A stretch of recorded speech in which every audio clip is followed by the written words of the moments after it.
ปลาจักโตนี่เลย7 โตเพิ่นเอาจักโล8 โลมั้ง8 โตบ่แม่น10 โลบ่สบายดีกล้องเพิ่นก่อนเลย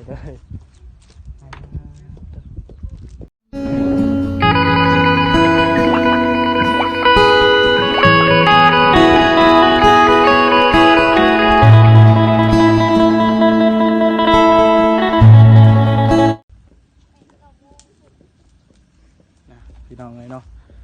บ้านนี้กะพี่แหละเปิดภาพมากะกำลังพากันทำอยู่ครัวกินเตรียมขึ้นบ้านใหม่น้องไม้เรียกว่าไม้อะไรเนาะพี่น้องเนาะกำลังพากันต้มไก่ปีกปลา1 ข้าว 1 น้ำเฮ็ดอยู่เฮ็ดกินนั่นแหละเนาะพี่น้องเนาะก่อนอื่นก็ต้องกราบทักทายสบายดีสวัสดีพ่อแม่พี่น้อง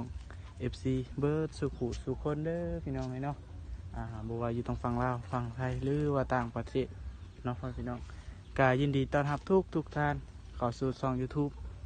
บ่าวทรงลูกเคยละV2อีกเส้นเก่าเส้นเคยเส้นเก่าเส้นเดิมเนาะ พอดีช่วงนี้กะว่างเลยพี่น้องเลยเพราะว่าเฮากะมีเวลาบริติดงานแก้วงานดอง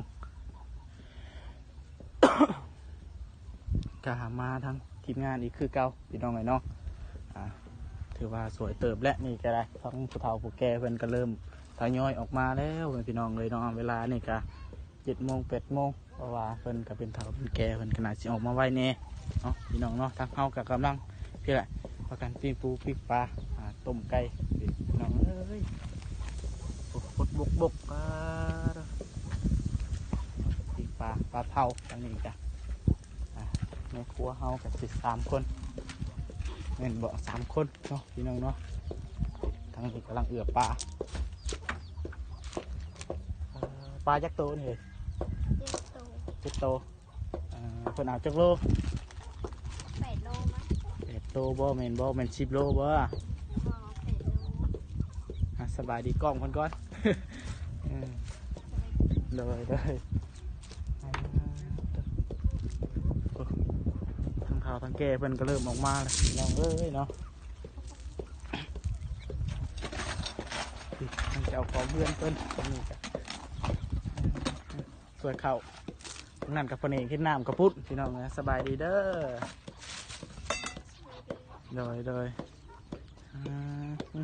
3 คนในครัวไปตอนนี้ได้คกใหญ่หนึ่งได้คกใหญ่แห่งใส่หลายตัวใส่เห็ดน้ำมาโมนี่หรือว่าเห็ดพันสบายดีเด้อแม่ครัวเด้อเลยกระพุ้นเพิ่นซื้อมาแล้วบ่ยังเนาะยังบ่เห็นนะถ้ากันลูกจะเศร้าพี่น้องแต่ก็ยังบ่ทั้งแล้วมันกะบ่ลายกะลายเติบคือว่าหั่นแหละเพื่อเฮ็ดนั่นเฮ็ดนี่เพื่อคั่วปอกคั่วปลาอันไรแนว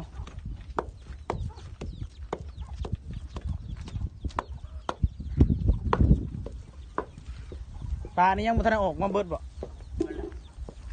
เคยเห็น3 โตบ่อย่าพูดเนาะ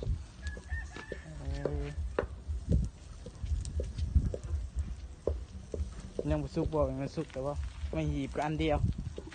มันก็สิปิ้งทันเพิ่นอยู่บ่นี่ทั้งผู้เฒ่าผู้แก่เพิ่นเริ่มออกมาแน่นะฮะ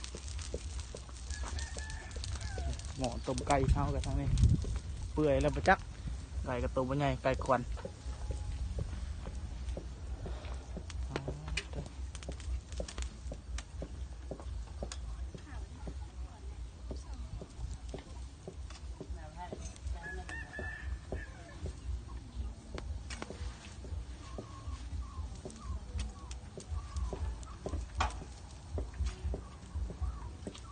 นึ่งข้าวอีกบ่นะ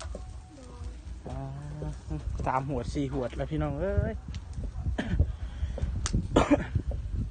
แล้วก็ที1 ลายนี่เนาะเพราะว่าคนเฮาก็โดยเฉพาะทีมงานเฮาก็ลายเติบและพี่น้องเนาะแล้วก็สร้างที่เคยเรือนเฮ็ดซ่านเพิ่นก็ไปหาน้องแล้วก็ทั้งขาวทั้งแก่ทั้งแม่ย่าแม่ยิ่งพร้อ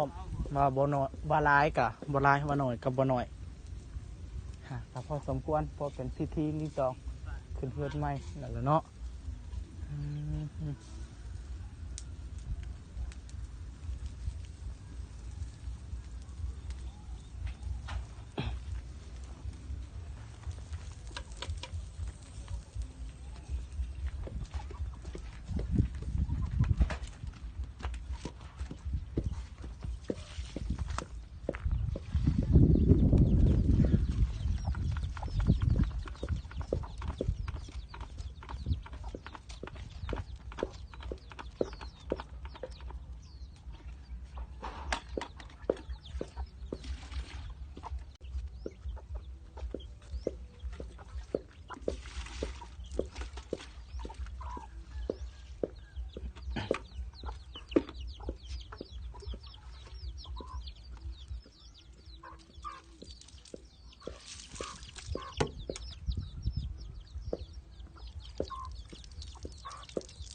ไว้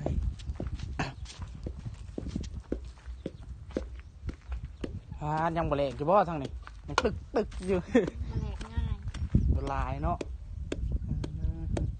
จักเปิดสิซื้อมาหน่อยซื้อมาหลายตั้งเฮาใส่หลายก้อนแล้วทางนี้ปิปิตอนนี้กันโอ้อยู่ที่พี่น้องเลยจ้าเปิดก่อน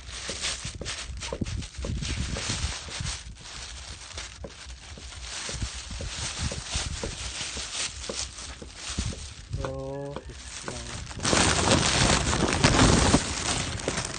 ถงนี่เดี๋ยวก็อยู่นี่พ่อ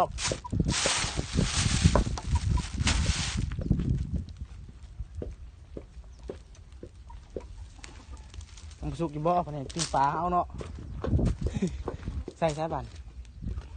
ไว้กระคักเด้ออีแดงมันเมียนหายได้มันยังเลาะอยู่ครับดมหายอยู่ ปลาเผาสมชื่อว่าเผาอลีเนาะ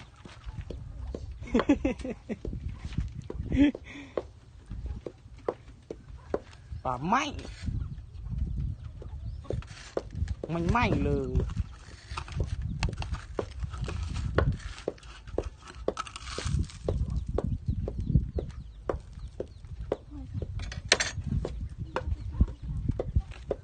วันนี้ก็ได้บ้างแต่ว่ามันก็คือสิบดื้อไปได้ดอกเฮาอยู่นี่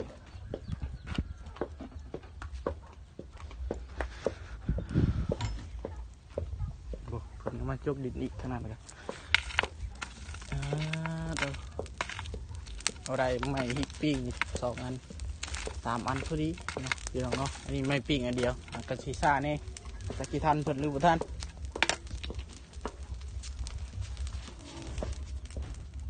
ปิ้งผับ2เลยบ่ได้เบ่ได้เนาะไม่เน็ตปิ้งกันน้อย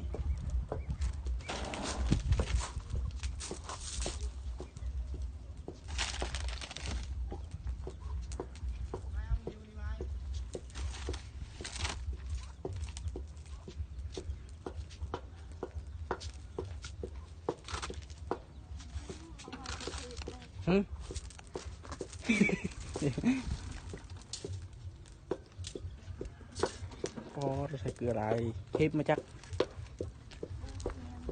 เค็มวะ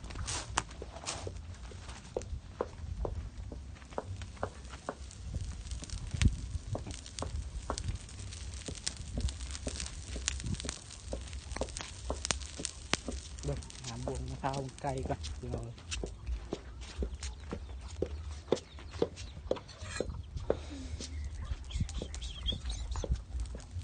ทาเวียนหัวก็ต้องขอโทษขออภัยนำพ่อแม่พี่น้องFCนำเด้อเนาะเพราะว่าเขาก็เห็ดกินซอยเพิ่นคือกันพี่น้องเลยเนาะมันกะสิได้ย่างพุ่นย่างพี่เนี่ยจักหน่อยไอ้กึ๊บย่างบุเปื่อยแล้ว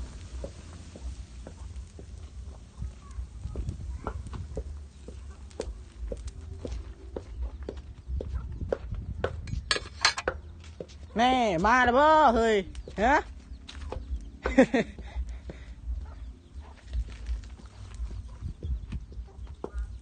เ จานย่าเขาได้สะ ไม่เห็น โมเห็น เห็นแต่บ้านนี่ ครับพอดีเวลาเฮาไปย่อเพื่อนก็เอาอันนี้ใส่จาน